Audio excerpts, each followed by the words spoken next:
RTI Live News. Ask for right. నమస్తే RTI live news కి స్వాగతం. సూర్యాపేట జిల్లా గరడపల్లి మండలం కల్వల్ చెరువు గ్రామంలోని గ్రామ అభివృద్ధి కమిటీ ఆధ్వర్యంలో ఉస్మానియా యూనివర్సిటీ నుండి ఎలక్ట్రికల్ ఇంజనీరింగ్లోని పవర్ క్వాలిటీ అనే అంశంపైన చేసిన పరిశోధనకు గాను గౌరవ డాక్టరేట్ పట్టా పొందిన డాక్టర్ నెమ్మాది జ్యోతిని ఘనంగా సన్మానించారు.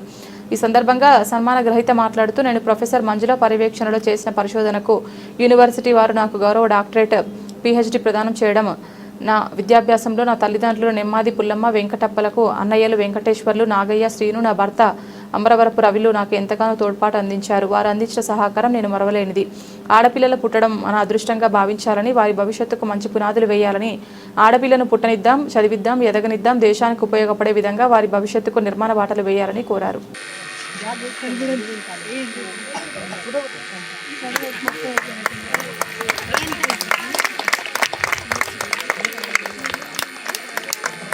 పడగలిగాను. ఇది ఒక రకంగా నా భర్త నాకు సపోర్ట్ చేయడం వల్లనే నేను సాధించగలిగాను. నేను ఎప్పుడు ఏది చదువుకుంటానా నన్ను ఎప్పుడు ఇగ్నోర్ చేయలేదు, నన్ను డామినేట్ చేయడానికి ఇప్పుడు ప్రయత్నం చేయలేదు.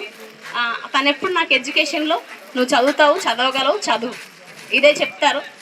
కోవిడ్ టైంలో చాలామంది అయితే జాబులు చేసేవాళ్ళు జాబులు మానేసి ఊర్లలోకి వచ్చారని, వాళ్ళు ఏదో ఊర్లలో చిన్న చిన్న పనులు చేసుకుంటూ అలా ఖాళీగా ఉన్నారు. కానీ నా విషయంలో అది జరగలేదు. నేను గ్రూప్స్ చదువుకుంటా అంటే మా హస్బెండ్ నాకు గ్రూప్స్ మెటీరియల్ కూడా తీసుకొచ్చి ఇచ్చారు. అలా నాకు ఎప్పుడైనా ఎడ్యుకేషన్ విషయంలో మాత్రం నేను పెళ్ళికి ముందు మా అన్నయ్యల సపోర్ట్తో ఏ విధంగా చదువుకోగలిగాను, పెళ్ళైన తర్వాత కూడా మా హస్బెండ్ ప్రోత్సాహంతో నేను చదువుకోగలిగాను. నేను PhD సబ్మిషన్ టైంకి నాకు 3 కూతుర్లు. దయచేసి అమ్మాయిలను ఎప్పుడు తక్కువ చేయకండి, అమ్మాయిల్ని కనడం పాపం అనుకోకండి. ఇది మాత్రం మీకు చేతులెత్తి నేను నమస్కరిస్తూ చెప్తున్నాను. మీ కూతుర్లు మీకు భవిష్యత్తు వాళ్ళు అనుకోండి. మీ ఇళ్ళలో ఆడపిల్ల ఉందంటే ఆమె మీకు రేపు ఫుడ్ పెట్టుతుంది, ఆమె మీ అన్నపూర్ణమ్మ అనుకోండి.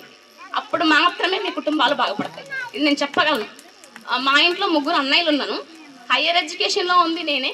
మా అన్నయ్యలైనా, మా అమ్మ అయినా, మా నాన్న అయినా కూడా మా జ్యోతి తెలివైనది, మా జ్యోతి అన్నీ తెలుసుకోగలుగుతుంది, కష్టపడుతుంది అని వాళ్ళు బలంగా నమ్మారు. ఆ విధంగా నేను ముందుకు వెళ్ళగలిగాను, ఈ రకంగా సక్సెస్ సాధించగలిగాను. 9 years మా మదర్ నాతో ఉంది. నాకు 3 పిల్లలు పుట్టి 3 పిల్లలు స్కూల్కి వెళ్ళేంత వరకు కూడా మా మదర్ నాతో ఉంది.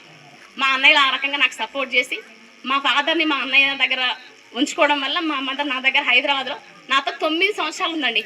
2015 నాకు మొదటి కుమార్తె పుట్టే 2024 వరకు కూడా మా మదర్ నాతోనే ఉంది. 3 పిల్లలు పుట్టి వాళ్ళు స్కూల్కి వెళ్ళి వాళ్ళ పనులు వాళ్ళు చేసుకునేంత వరకు నాకు చాలా సపోర్టివ్గా ఆమె అన్నీ నా కుటుంబంలో చూసుకోబట్టి నేను చదువుకోగలిగాను. డైలీ నేను యూనివర్సిటీకి వెళ్ళాలంటే 1.5 గంట ప్రయాణం. నేను ఉంటున్న మా ఇంటికి తుర్క ఎంజాల్లో ఉంటాం మేము. అక్కడ నుంచి నేను డైలీ తార్నాక వెళ్ళాలంటే 2 బస్సులు మారాలి. 1.5 గంట పోవడం, 1.5 గంట రావడం. ఇంత ప్రయాణంలో కూడా దేవుడు నాకు చాలా సహాయం చేశాడని ఒక రకంగా నేను చెప్పగలను. అదేవిధంగా మా మదరు, ఆమె నన్ను బలంగా అనుకుంటుంది.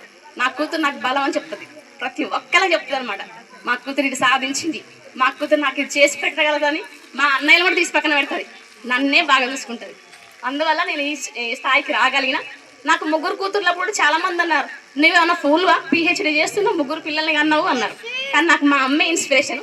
అందుకే నేను 3వ కూతురు పుట్టినా కూడా ఎప్పుడు బాధపడలేదు. ఆమె నాకు బరువు భారం అని అనుకోలేదు. 3 పిల్లలు చదువుకుంటూనే ఉన్నారు, టాప్ పొజిషన్లో స్కూల్లోనే ఉన్నారు. నేను కూడా చదువుకుంటూ మంచి పొజిషన్లోనే ఉన్నా. దయచేసి మీ కూతురని బరువు భారం అనుకోకండి. దయచేసి వాళ్ళని ఎదగనివ్వండి, చదువుకొనివ్వండి. దేశానికి వారిని బాగుపడే విధంగా, దేశానికి వారు ఉపయోగపడే విధంగా మీరు పెంచండి. మీరు చేయాల్సింది అదొక్కటే. ఇంకా నేను చదువుకున్నప్పుడన్నా ఇంత ఎడ్యుకేషను, ఇంటర్నెట్ సోర్సు కావాల్సిన ప్రతిదీ లేదు. కానీ ఇప్పుడున్న ఈ జనరేషన్లో అయితే మనం ఏది చేయాలన్నా కూడా అన్నీ మనకి అవైలబులే. ఇప్పుడు మన గ్రామాలలో కూడా ఇంటర్నెట్ సౌకర్యం వచ్చింది. ప్రతి ఒక్కరి చేతిలో మొబైల్ ఉంది. మనం ఏది కావాలనుకున్నా కూడా అది మనకు దొరుకుతుంది అనమాట. కాబట్టి పిల్లల్ని బాగా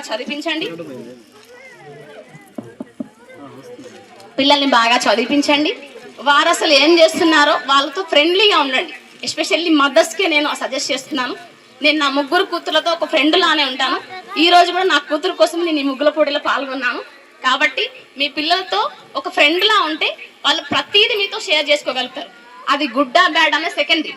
అంత స్వేచ్ఛ మనం ఇవ్వగలిగితే మన బిడ్డలు ఎప్పుడు తప్పు చేయలేరు, మనల్ని మోసం చెయ్యరు. కాబట్టి ఏమైనా నెగటివ్ థాట్స్ ఉంటే దయచేసి ఈ భోగికి ముందు మనం నిర్ణయం తీసుకొని ఆ భోగి మంటలో నెగిటివ్ థాట్స్ అన్నిటిని మనం స్మాష్ చేద్దాము.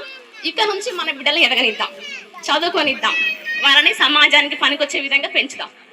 జై హింద్, జై Telangana. Thank you so much.